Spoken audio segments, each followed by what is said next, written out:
Salve, salve! Começando mais um vídeo, hoje temos a parte 2 da obra do nosso querido Sung Soo, vulgo filho do Monarca das Sombras. Então já deixa o like, se inscreve, hype o vídeo se a opção aparecer pra você. E se você tiver condições e quiser apoiar ainda mais o canal, você pode fazer parte da comunidade de membros. Preços e benefícios na tela. Ah, e eu vou criar o servidor Discord essa semana. E como vocês bateram a meta de 1000 likes no último vídeo, aqui está a continuação. Mas antes, se você tá sempre procurando um lugar pra assistir animes, séries, filmes, mas não consegue achar, ou quando acha, a qualidade é horrível, conheça a YouCine, uma plataforma onde você pode consumir conteúdo em alta qualidade com um grande catálogo. Então com certeza aquele anime que você estava querendo muito ver, vai ter na YouCine. E o mais legal é que é gratuito. E você pode baixar no celular, no PC e na sua própria TV. Nossa, é bom demais deitar no sofá e assistir aquele anime na TV. Agora clica no link da descrição ou no comentário fixado e baixa a YouCine. Seres onipotentes, que criaram inúmeros universos desde os tempos antigos. São chamados de seres absolutos. Através da criação interminável, esses seres absolutos buscaram se deleitar da eternidade. E durante esse processo criaram incontáveis materiais, almas e leis. Porém, esses seres absolutos, entediados com essa repetição interminável, criaram uma forma de apreciar a passagem do tempo. E a sua grande ideia foi observar guerras entre as suas criações. Os seres absolutos acharam bastante divertido destruir suas próprias criações. Embora inúmeras criações repetissem o processo interminável de morrer em batalha e serem revividos através dessa guerra, era necessário saciar o tédio dos seres absolutos. No entanto, ocorreu um acidente. Um ser absoluto foi morto por uma das suas criações, enquanto observava essa batalha interminável. Os seres absolutos de outras dimensões, ao saber disso, reuniram-se em um local para observar o mundo que havia perdido seu mestre, e a morte de seu companheiro causada por uma criação que eles mesmos haviam criado. Apesar disso, os seres absolutos ignoraram completamente esse fato. Na verdade, todos compartilhavam um mesmo pensamento.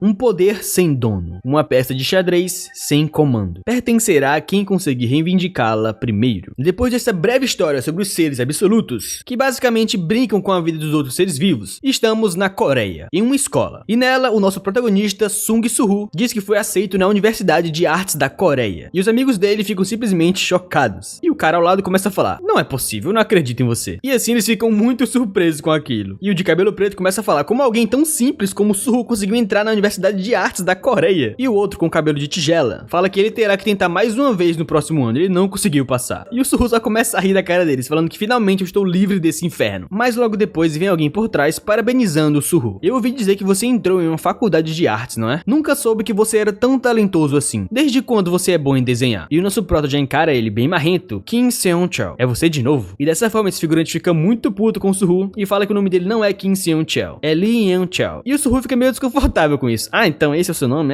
Eu só esqueci." Daí o figurante continua falando: "Graças a você, o meu plano de dominar a escola falhou completamente." E o Soo fala pra ele que sim, e eu consegui me formar graças a você. E dos garotos lá na frente começam a conversar. E o da direita fala que aquele figurante está causando problemas de novo. E ela continua falando que eles estão prestes a se formar, mas porque ele age sempre como uma criança. E a outra garota fala que ele é sempre assim, ele é muito infantil. Eu só não sei porque ele tem que ser tão cruel com alguém que está tentando viver uma vida feliz depois que seus pais desapareceram. Depois disso, o figurante muito puto com o nosso prota já começa a gritar o nome dele, armando para dar um soco na cara dele. Mas logo em seguida o Soo já dá um pulo e acerta um chute bem na cabeça do cara. E o Soo, muito irritado com aquele moleque, pergunta pra ele porque ele sempre tem que vir encher o saco. Não podemos simplesmente se graduar em paz? Mas na mesma hora o Soo sente algo estranho, uma energia vindo daquele cara. E o cara simplesmente ficou de pé. Ele não sentiu basicamente nenhuma dor, mesmo o nariz dele sangrando. E ele, com essa cara de psicopata, só fala: "Eu tô me sentindo muito melhor, muito mais forte." E da mão dele começa a sair um fogo azul, uma chama azul, uma energia muito forte. E ele fala que esse chute do Soo não doeu nada, pelo incrível que pareça. E na mão dele começa a ser uma chama muito forte. E na mesma hora ele já vai pra cima do Soo para dar um soco nele. Mas o Soo consegue desviar de última hora. E assim ele dá um soco nos armários da sala. E o Soo fica muito surpreso com aquilo. Até as garotas ficam muito assustadas com aquela força. E quando olha pros armários, ele tem simplesmente um buraco. E começa a sair um vapor dele, como se ele tivesse derretido. Basicamente ele derreteu com um soco o armário e fez um grande buraco. E o cara fica sem entender o que é aquela energia, aquele poder que ele tá sentindo. E dessa forma o Soo percebe que algo de errado não está certo. O cara simplesmente era um valentão da escola e agora tem superpoder? Isso é muito roubado, né não? Depois desse dia, 2 anos se passaram. E agora, o nosso Soo tá no 2º ano da faculdade de artes. E ele indo em direção à sua aula, só percebe que tem algo estranho no canto. E quando ele percebe, são vários agentes do estado falando no alto-falante. As aulas do prédio principal foram transferidas para o prédio lateral. E ele continua falando que atualmente os caçadores estão atacando um portal, uma dungeon. Então os alunos não podem se aproximar. E o Suhu só olha para aquela cena meio... bom, caguei.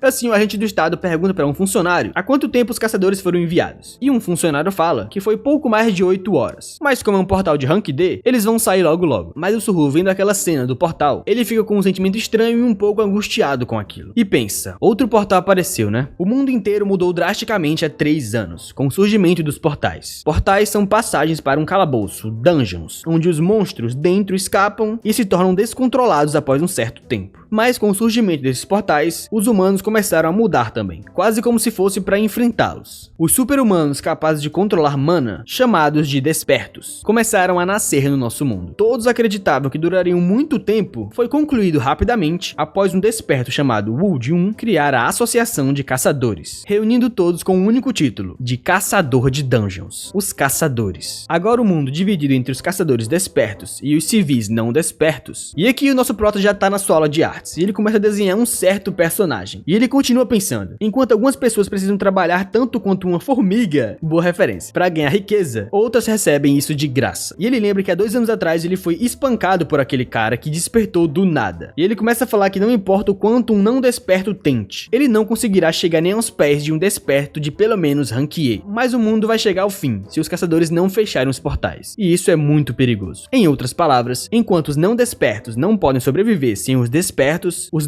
podem viver bem sem eles. É por isso que todo mundo é grato aos caçadores. Afinal, não são eles a razão de um não desperto poder viver uma vida em paz? E ele pensa que uma grande preocupação começou a crescer no coração dele. E ele acha que está se acostumando lentamente a não ter nada. Os meus pais desapareceram e a minha sobrevivência depende dos outros. E mesmo naqueles momentos em que eu sentia que poderia fazer qualquer coisa, após eu ter tudo tirado de mim, um sentimento de impotência preencheu o buraco no meu coração. E ele pensa que a mãe dele sempre disse que ele era muito parecido com o seu pai, mas ele sempre se pergunta como o meu pai teria escapado desse sentimento de impotência. Mas ele, perdido de seus pensamentos, escuta uma voz chamando ele, e quando ele percebe, é o professor. E o professor fala que ele estava bem concentrado hoje. Mas eu quero ver como tá o seu desenho. E assim o Suhu diz pra ele que estava apenas desenhando o que viu na sua mente. E o professor pergunta, mas por que você desenhou uma formiga? Era isso que você estava pensando? Mas essa formiga é bem peculiar. Ela tem uma forma humanoide, não é? E o Suhu só começa a pensar, mas por que raios eu desenhei essa formiga? E o desenho dele era simplesmente o Baron, que ainda estava nas suas lembranças. Depois disso, em outro momento, os caçadores estão saindo da dungeon. E todo mundo começa a comemorar, porque parece que eles estão muito relaxados. E por isso devem ter conseguido concluir a dungeon. E assim, um daqueles trabalhadores fala que eles foram ótimos e fizeram um bom trabalho fechando a dungeon. E ele pergunta para aquele caçador, o Kim Jong-soo, se eles realmente conseguiram fechar ela tão fácil assim. E o caçador fala que a invasão do portal foi um sucesso. Além disso, tenho que relatar algo à associação. A gente acabou encontrando um novo tipo de monstro lá dentro. Eles pareciam monstros humanoides com chamas azuis saindo dos seus olhos e bocas. E começaram a atacar com presas e garras. Mas o estranho é que seus ataques eram bem fracos. E como eu ainda estou bem, mesmo depois de ser arranhado por eles não devem ser uma grande ameaça. E aquele trabalhador fala que eles definitivamente não viram esses monstros desde o surgimento dos portais. E depois de você falar isso, eu tô feliz deles não serem tão perigosos. Mas Caçador Kim, por favor, faça um relatório simples sobre o que aconteceu na invasão desse portal. E depois relate para a associação. Mas nesse momento, o corte que aquele monstro tinha feito no braço desse caçador começa a brilhar com uma chama azul. E ele simplesmente sente seu corpo mudar, como se seu corpo tivesse tomado uma forma diferente. Ele não sabe o que é aquilo. E ele começa a sentir uma dor angustiante e uma grande sede de sangue. E todo mundo fica surpreso. Mas por que esse cara do nada soltou o escudo da espada? O que aconteceu com ele? E o trabalhador pergunta pra ele, Caçador Kim, você tá bem? Aconteceu alguma coisa? Mas na mesma hora que ele fala isso, aquele caçador simplesmente começa a atacar ele. E uma boca enorme começa a aparecer bem na frente daquele trabalhador. E com isso, 2 garotos que eram na equipe daquele Caçador Kim ficam muito surpresos. O que tá acontecendo? E quando eles percebem, aquele caçador simplesmente matou aquele trabalhador. E elas ficam muito surpresas, porque aquelas chamas azuis que estão saindo dele são as mesmas daqueles monstros do portal. Mas antes dela concluir a frase, o cara já ataca ela na hora. E ela simplesmente vai de F aqui. E todo mundo que estava perto daquele local começa a correr. Os caçadores, trabalhadores e os repórteres que estavam ali perto já correm desesperados. Porque agora não tem só o Caçador Kim, mas várias pessoas sendo infectadas. E assim, uma após a outra é mordida e é infectada. E esse barulho, essa confusão começa a atrapalhar a aula. E os alunos vão ver o que tá acontecendo lá embaixo. E eles ficam muito assustados quando vêm. São simplesmente as pessoas lutando lutando entre si, e várias chamas azuis saindo de seus corpos. E todo mundo começa a pensar que aquelas pessoas são monstros, e eles nunca viram aquilo acontecer. E eles começam a ligar para a associação, falando que rolou uma quebra de dungeon naquele local. Mas eles estão muito preocupados com aquilo, eles não sabem o que fazer. E eles pedem para aquele professor, que é um caçador de rank E, ajudar a proteger eles. Mas o cara já fica muito assustado, porque ele é só um caçador de rank E. E nesse momento, o Suho, olhando pra janela, vê que tem alguém no prédio ao lado. E quando ele percebe, é um monstro infectado, que consegue pular de um prédio pro outro, quebra a janela e já ataca um dos estudantes. Todos os estudantes começam a correr desesperados na hora, com medo de morrer. E o Suho também, que não é despertado nem nada. Ele não consegue lutar contra aquilo. Mas já quando ele tá saindo da sala, ele vê que uma das suas colegas ficaram presas na sala. E ela começa a chorar pedindo por ajuda. E o Suho só olha pra ela, fecha os olhos e pensa: não tenho o que eu fazer, eu tenho que sair daqui rápido. E ele só começa a correr falando que vai chamar os caçadores. E a menina desesperada só pede pra ele esperar e salvar ela. E ele, correndo com muito medo daquele monstro, começa a pensar que o que ele acabou de fazer é basicamente deixar ela pra morrer. Mas a única coisa que um não desperto pode fazer é correr nessa situação. E assim ele começa a pensar: o que o meu pai faria nessa situação? Eu tenho certeza que ele conseguiria salvar aquela garota. E com essa lembrança forte do seu pai, sabendo que seu pai é forte e conseguiria salvar aquela garota, ele cria coragem. E no momento que aquele monstro vai atacar aquela garota, e a garota tá desesperada, pensando que vai morrer de fato, ela começa a gritar e o nosso protagonista chega com um extintor e acerta bem na cabeça dele, pensando que tem certeza que se fosse seu pai, ele definitivamente faria isso. E depois desse momento de grande coragem que ele teve, uma notificação de um sistema aparece. Atenção, você cumpriu todos os requisitos para completar a missão secreta: a coragem do fraco. Depois que essa notificação aparece pro Suho, ele começa a lembrar que teve um sonho há muito tempo atrás. Um sonho que parecia com um jogo. E era ele derrotando vários monstros e ficando bem mais forte a cada andar que passava. Ele basicamente ia upando de nível, lutando de novo e de novo. E a cada andar que ele passava, os monstros iam ficando cada vez mais fortes. E ele também precisava ficar mais forte para derrotá-lo. E após numerosos desafios, ele finalmente conseguiu chegar a um andar mais alto. E quando ele chegou lá, o chefão que ele encontrou era muito, mas muito poderoso. Diferente de todos os monstros que ele havia enfrentado. E embora ele fosse o seu inimigo, ele não sentiu inveja de seus poderes, mas sim admiração. E por alguma razão, a identidade do chefe final daquele jogo era nada mais nada menos que o seu pai. E ele pensa que é provavelmente por isso que no momento de desespero e que ele tinha que tirar força de algum canto, ele pensou no seu pai, porque o seu pai era confiável e poderoso. Mas ele não sabe como seu pai conseguiu ficar tão forte daquele jeito. E assim, a única coisa que ele pensou é em pegar um extintor que estava no canto da sala e partir pra cima daquele monstro. E depois que ele acerta um extintor bem na cara daquele monstro, ele não sabe mais o que fazer, porque os ataques que não possuem mana não funcionam contra os monstros. E ele pensa que foi um pouco descuidado, porque o monstro ainda está vivo e bem. E depois que aquela mulher vê aquele monstro voltando à vida, basicamente, ela começa a chorar de novo. Ele vê simplesmente aquele monstro parando, ficando em câmera lenta. E ele não acha que isso seja possível, mas o mundo parou. E assim ele lê que ele completou a missão secreta, a coragem do fraco. E agora ele tem as classificações para se tornar um jogador. E o sistema pergunta se ele aceita. E assim ele pensa que essa notificação é muito parecida com aquela que ele teve no seu sonho. Então se eu pudesse lutar como eu fiz naquele sonho, seria incrível. Então eu não tenho nenhuma razão para não aceitar isso em uma situação tão desesperadora como essa. E assim ele clica em aceitar. E dessa forma aquele sistema informa que ele se tornou um jogador agora. E após ele completar a tarefa secreta, a coragem do fraco, ele recebeu uma bênção. A bênção do grande conjurador Kandiraus. E essa bênção dá um buff para ele, onde ele terá saúde e força durante toda a sua vida. E o efeito dessa bênção é a longevidade, onde doenças, venenos e todos esses efeitos são curados. E dormir aumenta explosivamente a habilidade de regeneração. E o sistema já informa ele, dizendo que isso não é um sonho, e você tem apenas uma vida, então tome cuidado. E aqui nosso prota vê na sua frente a janela de status dele. E depois daquele momento, o tempo voltou ao normal. E agora ele tem mais uma missão, a missão tutorial. Derrote todas as névoas flamejantes e suba de nível. Mas antes, ele já manda aquela mulher correr o mais rápido possível dessa sala. E vendo os nicknames daqueles monstros em cima da cabeça deles, ele percebe que tem dois que foram infectados que são não despertados, e tem um que é um despertado de classe D. Assim, depois que aquela mulher corre, os monstros começam a avançar pra cima dele, e agora ele percebe que realmente despertou, e ele pega um extintor e já ataca na cabeça daquela mulher monstro, e depois ele já arma um soco pra dar nela. Mas antes ele, como é muito educado, ele pede desculpas por estar batendo em uma mulher, e já acerta bem na cara dela, e o soco dele é tão forte que faz ela quebrar o teto e ficar presa lá em cima. E com essa força monstruosa que ele tá agora, ele fica muito assustado. Cara, eu realmente dei só um soco, e ela ficou presa no teto? Que força é essa? Mas na mesma hora aquele outro monstro começa a avançar pra cima dele. E assim ele troca de golpe. Em vez de um soco, ele dá um baita chute nele. E dessa forma ele derrotou dois monstros não despertados. E a missão tutorial foi completa. E agora ele ganhou uma nova recompensa. E o sistema pergunta se ele quer aceitar. E ele só começa a sorrir muito empolgado com aquilo tudo. E agora ele tem certeza absoluta que ele realmente despertou. E assim, com toda aquela confiança que ele tá, ele dá um baita soco naquele monstro. Mas o monstro simplesmente nem se mexe. O soco dele não fez quase nenhum efeito naquele monstro de rank D. E ele só pensa que esse monstro é muito forte. Ele conseguiu aguentar o soco dele. E assim o monstro muito rápido já avança pra cima dele, mas o Suhu consegue desviar na última hora, só que mesmo assim ele é acertado, e o monstro faz um rasgo bem no peito dele. E o Suhu, dando um chute no monstro, consegue se distanciar dele. E ele, obviamente, com um rasgo no peito, sente muita dor. E ele pensa que agora que ele foi acertado por esse monstro, ele vai ser infectado e também vai se tornar um. Mas o sistema informa que o efeito da longevidade foi ativado. E com a bênção que ele recebeu, foi possível remover o efeito daquela infecção. E ele só pensa que isso é muito roubado. E o monstro continua indo pra cima dele com tudo. E agora o monstro consegue pular pra cima do Suhu. E o Prota pensa que se ele é mais fraco que um rank D, então ele se tornou um despertado de rank E. Mas ele nem despertou direito e já tá preocupado com ranks. Não pode ser assim. E assim que o monstro abre sua boca pra simplesmente devorar o Prota, ele só grita pro sistema aceitar a recompensa. E assim ele recebe 5 pontos em status e 3 pontos em força. E a sua força indo de 11 pra 14, ele consegue dar um chute naquele monstro e ele é jogado pra longe. Mas o monstro permanece vivo. Mas o Prota não quer deixar aquele monstro escapar. E ele já dá outro soco naquele monstro, mas ainda não teve nenhum efeito contra ele. E ele recebe outro rasgo no braço. E ele começa a pensar que mesmo que ele tenha aumentado em força, ele ainda não consegue derrotar esse monstro rank D. Então os 5 pontos extras que eu ganhei, eu vou colocar todos em força. E a força dele vai de 14 pra 19. E assim ele cerra os punhos pra dar um grande soco naquele monstro. E ele só pensa que ele é um despertado que sobe de nível. E ele nunca ouviu falar disso antes. E assim ele dá um soco bem na boca daquele monstro. E continua pensando que desde que os ranks foram decididos, nenhum caçador consegue subir de ranking e ficar mais forte que o seu próprio. E ele continua atacando bem na barriga daquele monstro com toda a sua força. E ele fala que não sabe quem determina os ranks e os não despertos. Mas se ele tiver poder suficiente pra escapar dessa escola, isso já é ótimo. E assim ele dá um baita soco naquele monstro. E esse soco basicamente faz aquele monstro voar contra a parede. E esse soco foi tão forte que quebrou a parede. E ele consegue atravessar a parede junto com o monstro. E assim o monstro é arremessado pra longe. E o nosso Prota fica muito ofegante porque ele usou muita força. E assim é informado que ele conseguiu derrotar aquele monstro flamejante de rank D. E ele subiu alguns níveis. E agora ele só senta naquele buraco muito cansado, porque ele finalmente conseguiu escapar daquela situação de morte. E ele olha pra sua mão e percebe que tá bem forte agora. Mas na mesma hora ele sente uma aura assustadora. E ele já fica em alerta. E ele pensa muito empolgado que agora ele consegue lutar. E ele pode até usar essa força pra salvar as pessoas dessa situação. Mas quando ele vai olhar pela janela o que tá acontecendo lá embaixo, ele fica muito assustado, porque tem um monstro simplesmente pulando pra cima dele. E é basicamente aquele caçador de antes. E ele se tornou um infectado de classe C. E depois que o monstro com uma espada pula pra cima da janela, acontece uma grande explosão naquele prédio. Depois daquela grande explosão, os altos-falantes da universidade começam a informar que uma quebra de dungeon aconteceu naquele local e pede pros civis evacuarem o mais rápido possível aquela área. Assim, depois de um tempo, o exército começa a chegar no local. E um daqueles caras fala que isso é uma droga. Ele tá vendo pessoas morrerem na frente dele e ele não pode fazer nada, só pode assistir. E ele pergunta pro cara ao lado aonde estão os caçadores que a associação enviou. Mas o cara fala que a associação tá demorando um tempo pra encontrar caçadores de rank B e acima. E o cara pergunta, rank B? Mas não era uma dungeon de rank D? Daí o cara fala que a associação de caçadores está levando em conta os caçadores que foram infectados. E o cara mostra pra ele que um dos caçadores era o caçador de rank C, Kim Jong-soo. E esse Kim Jong-soo é basicamente um infectado que tá enfrentando o Prota. E assim o Prota, que já tá acabado de ter lutado contra aquele caçador de rank D, agora ele tem que enfrentar o infectado de rank C. E o infectado tá basicamente na frente do Prota. E o Suhu só pensa que esse cara é muito diferente dos outros. Ele até tem uma arma com ele. E não importa que eu acabei de subir de nível, eu ainda não sou o suficiente pra acabar com ele. Mas mesmo assim ele já fica em posição de combate. Só que na mesma hora o cara já avança pra cima dele muito rápido. E com sua espada ele faz uma abertura no meio da sala. E o Suhu fica muito assustado com aquilo, porque ele simplesmente cortou a sala ao meio. E o monstro com sua espada na mão começa a sorrir pra cima do Suhu. E o Suhu, pensando em alguma forma de escapar, simplesmente joga o extintor na direção dele. E ele cortando o extintor, toda aquela fumaça invade a sala. E ele com isso distrai o monstro e consegue correr. E pensa que é impossível ele ganhar desse monstro agora. E ele pensa que a única coisa que ele pode fazer é esperar pelos caçadores. Ele só vai ter que aguentar um tempo. Mas mesmo assim aquele monstro conseguiu sair da névoa e já tá pronto pra atacar o Prota. Mas na mesma hora ele se distrai com outra coisa. E o Prota olha pra trás e percebe que ele parou e não tá atacando ele. E está na verdade olhando pela janela para as garotas do outro prédio. E as garotas, percebendo que tem um monstro lá embaixo, já ficam muito assustadas. E o grandão simplesmente parte pra cima delas com sua espada. E isso deixa o Suhu muito assustado, porque ele simplesmente não tem o que fazer e o cara conseguiu pular de um prédio pro outro. E dessa forma finalizou todas aquelas garotas. E o Suhu cerra os dentes e fica muito puto, porque ele é fraco e não conseguiu fazer nada pra salvar aquelas meninas. É triste, eu entendo ele. Já lança o F nos comentários, rapaziada. Depois disso, o Suhu pensa que não vai dar tempo ele esperar pelos caçadores. E ele já pula de um prédio pro outro também. E agora ele começa a atacar o monstro com tudo que ele tem, pensando que ele tem que fazer de tudo pra parar aquele infectado, porque senão ele vai matar mais pessoas. Só que o chute que ele deu no monstro não teve nenhum efeito contra ele. E o infectado basicamente só se vira e dá um golpe de espada no Prota. Mas o Suhu consegue desviar na última hora. E ele pensa que esse cara é muito forte. E ele matou todas elas com apenas um golpe. Mas ele não pode perder pra esse cara agora. Ele tem que parar ele com tudo que ele tem. E assim ele cerra os punhos pra dar um soco nele. E ele começa a dar vários socos na barriga daquele monstro. E ao mesmo tempo vai desviando dos golpes de espada dele. E continua atacando com tudo que ele tem. E ele, relembrando o golpe que ele deu naquele figurante no primeiro capítulo, dá uma joelhada bem no nariz daquele infectado. Mas mesmo assim isso não mudou nada. E ele não tem força para lutar contra o rank C. E dessa forma ele, que foi descuidado, leva um corte de espada bem na sua barriga. E ele começa a cuspir sangue sangue é jogado na parede. E assim o infectado começa a se aproximar dele. E o sistema informa que ele só tem 1 de HP. Ele tá muito ferrado, mas pensa que tem muita sorte. Pelo menos ele tem 1 de HP. Pelo visto, o sistema não quer que ele morra ainda. Mas o infectado começa a sorrir, parecendo que tá zoando com o Prota. E ele começa a ir em direção a ele bem devagar. E assim uma rachadura começa a aparecer no céu. Mas na mesma hora o Prota levanta, porque ele pelo menos ainda tem 1 de HP. E ele vai lutar até o fim, não importa o que vai acontecer. E depois outra rachadura maior começa a aparecer de novo. E agora o infectado tá indo pra cima do Prota com tudo, pra matar ele. E o Prota percebe que a fadiga dele está em 99. E ele tá muito acabado. E ele, que não tem mais nenhuma força no seu corpo, só cai no chão derrotado. E assim o monstro parte pra cortar o Prota ao meio. Mas nesse momento, uma rachadura acontece no céu. E dessa rachadura sai uma sombra. E essa sombra começa a gritar. E depois que essa sombra vê o nosso Prota deitado no chão, e o infectado indo pra matar ele, simplesmente corta o braço do monstro ao meio, muito fácil. E o Prota, só escutando barulho, olha pra cima pra ver o que tá acontecendo. E ele fica muito em dúvida, o que é aquilo? Uma formiga? Mas a sombra só estende a mão pra ele muito triste e fala que chegou tarde demais. E assim a sombra olha pro infectado e começa a tremer de raiva, falando que vocês devem ser os parasitas inferiores que ousaram machucar Vossa Alteza. E essa formiga das sombras começa a emanar uma aura muito assustadora. E ele é basicamente um personagem conhecido por todos, o Bero. E em questão de segundos, com um único golpe, ele consegue destruir todo o corpo do infectado. Todos os infectados começam a sentir um poder assustador em volta deles. Mas nesse momento, o infectado tá indo pra cima daquele professor que é um rank E. E o professor tá tremendo de medo com um rodo na mão. E ele começa a gritar pra alguém salvar ele. Mas quando ele percebe, o corpo daquele infectado foi destruído. E assim, uma enorme onda de sombra começa a matar todos os infectados. E aquele poder tão monstruoso que começa a fazer um tremor na universidade e quebrar todas as janelas. Até os soldados ficam muito assustados com aquilo. E aquela onda de poder monstruosa começa a se espalhar pela cidade. Os soldados não entendem nada do que tá acontecendo. E eles pensam que isso é o poder de outro monstro. Depois disso, simplesmente, o Bero se ajoelha em frente ao Suhu e fala que eles não se veem já faz um tempo. Jovem monarca. E isso aqui foi Absolute Cinema. Depois disso, o Suhu começa a lembrar que quando ele era criança, ele desenhava várias formigas, fazendo várias poses e vários personagens que ele não conhecia. Mas que nas suas lembranças de infância, ele talvez já teria visto esses seres que ele desenhava. E ele começa a lembrar que enquanto ele estava desenhando uma formiga, simplesmente uma formiga gigante apareceu diante a ele quando ele era criança. Simplesmente o Bero vestindo um avental, perguntando se o Suhu estava desenhando ele. E ele fica todo emocionado. Mas daí o Suhu acorda e ele tá simplesmente no hospital, todo ferido. E ele realmente não tá entendendo o que tá acontecendo. Como assim eu fui parar no hospital? Eu não tava na universidade agora há pouco? E ele fica muito em dúvida. Uma formiga? Por que eu tô sonhando com uma formiga? Depois disso, ainda no hospital, alguém começa a ligar pro Suhu desesperado, perguntando pra ele o que diabos aconteceu e se ele ainda tá ferido. E essa pessoa começa a falar desesperadamente que isso não vai dar certo. O mundo inteiro tá uma bagunça. Então eu vou ter que te arrumar uns guarda-costas despertados. Mas o Suhu tentando acalmar ele fala: eu tô bem, tio, relaxa, não precisa disso. E ele escutando o noticiário, ele percebe que já se passaram 2 dias desde o incidente na universidade. E por causa de numerosos problemas e mortes que aconteceram lá, esse incidente se tornou um tema quente na mídia em muitos aspectos. A descoberta da névoa flamejante, que são monstros que podem infectar outros caçadores e transformá-los em monstros. E a associação de caçadores atrasou a resposta ao incidente, mesmo que tenha acontecido no meio da cidade. E isso revoltou várias pessoas. E quando os caçadores chegaram no local, um mistério permaneceu no ar. Os infectados pela névoa flamejante foram todos mortos por um motivo ainda desconhecido. E o noticiário começa a fazer entrevista com as pessoas que sobreviveram ao incidente. E eles falam que esses infectados simplesmente explodiram na frente deles. E assim o Suhu começa a pensar que o despertar dele não foi um sonho. Realmente aconteceu. E além disso, ele é um despertado que fica mais forte à medida que sobe de nível. Assim, a janela de status do Suhu aparece. E ele pensou que tinha sido cortado por um infectado de nível C, mas não tem ideia de como sobreviveu. E assim uma voz começa a falar com ele, dizendo que foi ele que salvou o Suhu e se livrou daqueles lixos. E com isso o Suhu fica muito surpreso, mas que diabos está debaixo da minha cama? E o Bero aparece pra ele e fala que já faz muito tempo, jovem monarca. E ele começa a chorar e diz que o Suhu cresceu maravilhosamente bem. E ele não pode deixar de ficar emocionado por isso. E assim, aquelas memórias de quando ele ainda era uma criança começam a aparecer na mente dele, como se fragmentos de memórias espalhadas começassem a se integrar com ele. Lembrando que essas criaturas que parecem sombras viviam com ele quando ele era uma criança, mas ele não entende como é que ele esqueceu deles até agora. Assim o Bero continua emocionado e fala que cruzou dimensões para encontrar o jovem monarca. E o Suhu pensa do porquê eu vivi com essas criaturas quando eu era jovem e o que aconteceu naquela época. Mas mesmo ele cheio de dúvidas, querendo encher o Bero de perguntas, a primeira coisa que ele fala é que antes de tudo, eu lembro que você não era tão pequeno assim, o que aconteceu? E o Bero explica para ele que esse é o efeito de consumir muita mana enquanto cruzava as dimensões. Geralmente eu sou valente e ameaçador. E o Suhu, olhando para a janela de status, percebe que ele é de nível soldado. E o Bero fica muito puto por isso, porque o sistema tá tratando ele como um mero soldado, sendo que ele é de grau marechal. Assim o Suhu se levanta e pergunta se foi o Bero também que curou ele. E o Bero, meio tímido, diz que ele não pode parecer, mas ele é um curandeiro habilidoso. E ele diz que o objetivo dele ao vir aqui é liberar o selo do Suhu. Mas eu não esperava que você liberasse ele sozinho. Eu tô muito impressionado, Jovem Monarca. E o Suhu, meio em dúvida, pergunta: selo? Do que você tá falando? Esse selo tá relacionado com um sonho que eu tenho? E o Bero começa a explicar pra ele que você pode achar que é um sonho, mas tudo aquilo aconteceu de fato. E você está bem mais forte do que quando lutou comigo. Mesmo que o grande monarca das sombras, Sung Ji-woo, tenha selado seus poderes junto com suas memórias, desejando que você tivesse só uma vida normal. E assim que o Bero fala do pai dele, ele já fica desesperado, perguntando se o pai dele tá vivo e bem. Onde é que ele tá? O que aconteceu com eles? Porque o meu pai saiu de casa. E ele já começa a apertar o Bero pra ele falar logo. E o Bero só fala que ele não saiu. Na verdade, ele foi pro espaço exterior. E assim o Suhu pergunta: espaço exterior? O que você quer dizer com isso? E o Bero, pra simplificar, fala que o grande monarca das sombras, Sung Ji-woo, foi para o espaço exterior e está em guerra com os invasores que estão tentando dominar o mundo. E o Suhu pergunta: meu pai tá protegendo o mundo? Como assim? E o Bero fala que é exatamente isso. Ele tá protegendo o mundo dos Itarin. E o Bero fala que é isso. Ele tá protegendo o mundo dos Itarin, que são deuses do espaço exterior. Os Intari estão mandando seus apóstolos para invadir o nosso mundo. Durante meu caminho para encontrar o Jovem Monarca, eu rasguei vários deles em pedaços. Mas o fato de que portais e monstros estão aparecendo na Terra deve ter sido influência dessa grande guerra. E o Suhu, que ainda não tá aceitando isso muito bem, só pergunta pra ele: então, e a minha mãe? Ela tá com ele também? E o Bero fica meio em dúvida: